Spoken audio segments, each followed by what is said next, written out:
He was, and he's peculiar in the sense that he, if he doesn't like you, he'll show that. Complete and utter nutter, I think, is the. It's you either love him or you hate him. His way of making a point is to get you by the scruff of the neck and throw you out of the restaurant. But it's just a way of saying, you know, I love you, I'm happy to be here.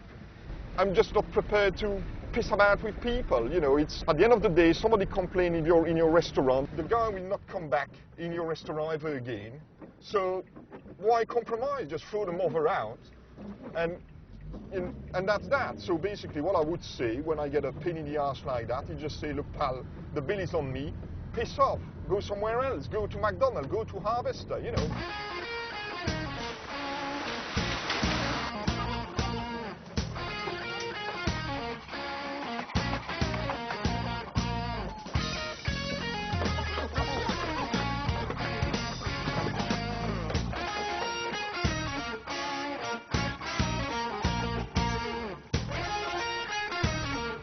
Well, Belgian cooking is very gutsy, certainly. The Belgian people in general are very greedy, so they like good stuff, they like rich stuff, you know, there is no half measure.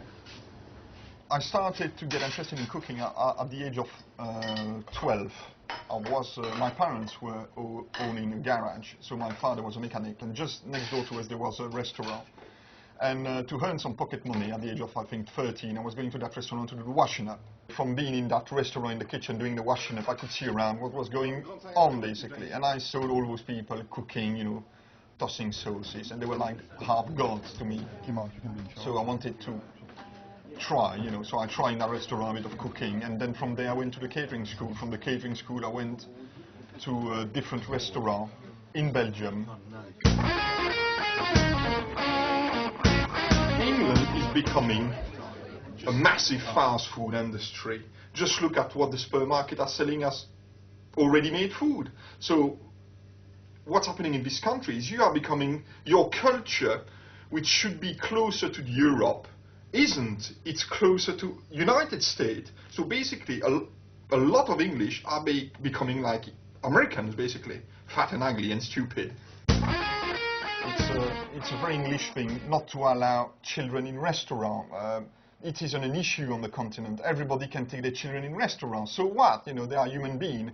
Well, in this establishment in Dinton, in Westlington Green, in England, I do not allow dogs in my restaurant, but I do allow children. Maybe most of the places in this country would probably allow dogs, but not children. Go explain that to me, because I don't seem to understand it.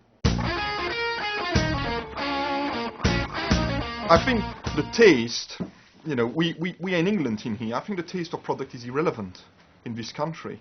You know, you don't have, talking about comparing it with Belgium, France, Spain, Italy, you know, in this country you do not, people are not buying food for the taste, they are buying food because it look good. It doesn't matter if it tastes crap, as long as it look good. You go to a supermarket, any supermarket, everything look the bollocks. Come on, you look in there, the tomato are nice and red, they've got a nice shiny skin, you know, somebody rubbed it on his ass for an hour, everything look perfect. But they taste crap, but that's irrelevant. You know, have you ever tried to buy a peach in a supermarket? Well, you buy a peach in a supermarket, you will never be able to eat them all, because the thing is solid as a rock. How do I choose my butcher? Well, the quality of the stuff. Price is not as relevant. One of my favorite dishes is barbu à la betterave rouge, which is grilled with a beetroot sauce. And that is fantastic. First of all, you need a brill. If possible, try to get a large one. This is a breed I did fillet earlier. I'm going to do a portion. These are the kind of portion I would serve in a restaurant. You need some white wine, a shallot,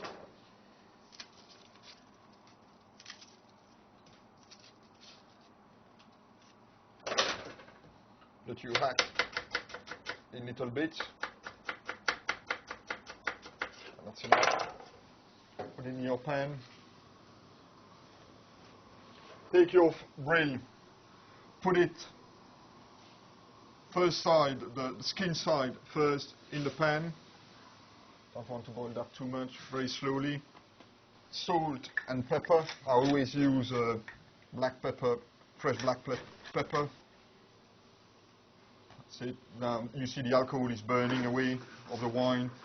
The stock, the juice of the fish, as the fish is very fresh, will give the stock I need. Fresh fish, by the way, to recognize the difference between a fresh fish and a fish which isn't fresh, is the smell. A fresh fish doesn't smell. Take the fish out, touch more wine. Then you add a big lot of butter. Don't be afraid to put butter into your pan. A lot of people, I've got this on the menu at the moment, and a lot of people think, oh, beetroot, this is going to be disgusting because I had to eat beetroot all my life during the war when I was a child or that kind of stuff. And it's absolutely magnificent. So this is almost like a beurre blanc. It's going to be sweet, it won't be acidic. I want a bit of kick anyway in my sauce. So I'm going to add some beetroot. I don't want to boil it too much. Is that just ordinary beetroot? That's all ordinary pickled beetroot. That's it.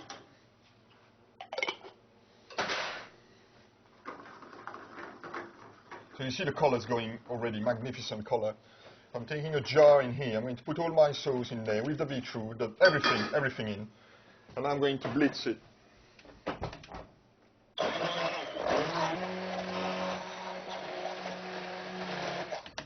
How long do you do that for? For 20 seconds until there is hardly anything left. Everything is nice and blitzed. So I put everything back in the pan. Now you've got that incredible colored sauce. You know, women love this sauce. It's absolutely superb. So now what I'm going to do is just take my plate, take a sip, just reheat my sauce a little bit.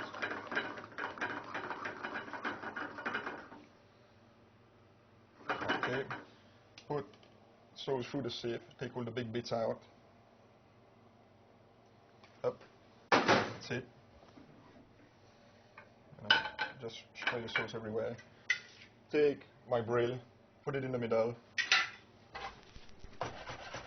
Take a bit of plastic. Bob your uncle's grill with beetroot sauce.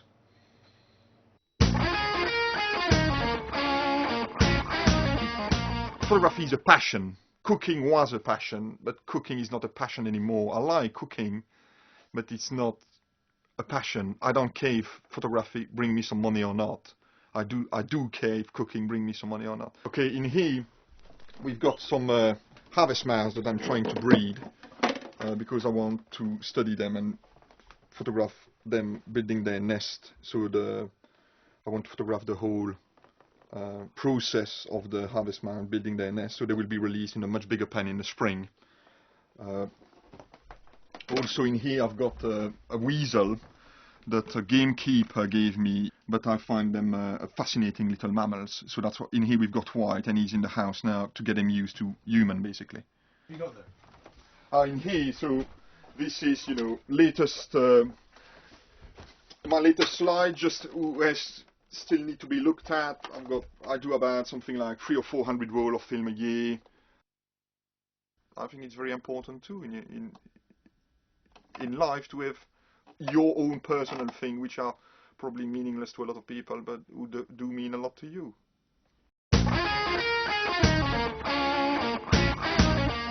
And so the evening goes on, and towards the end of the evening, you know, I clear the table, sweep the table for the breadcrumbs and chicken jack, take everything out, put the cutlery for the pudding, and then the wife of the MP, you know, which was dressed like a Christmas tree, say to me, now, sir, you're going to tell me what is the surprise of the day, aren't you?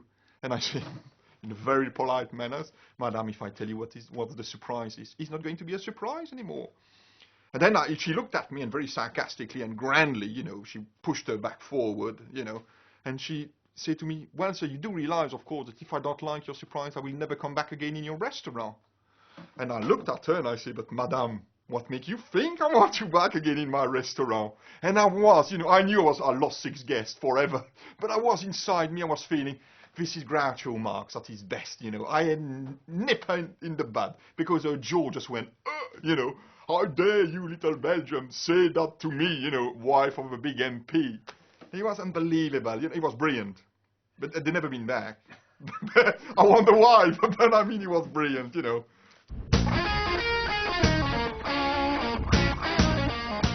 I think the restaurant is about certainly having a laugh with good food. That's it. It's called integrity, personality. You know, you've got something to say, you just stand up for your ground and say what you think. And that's that. You know.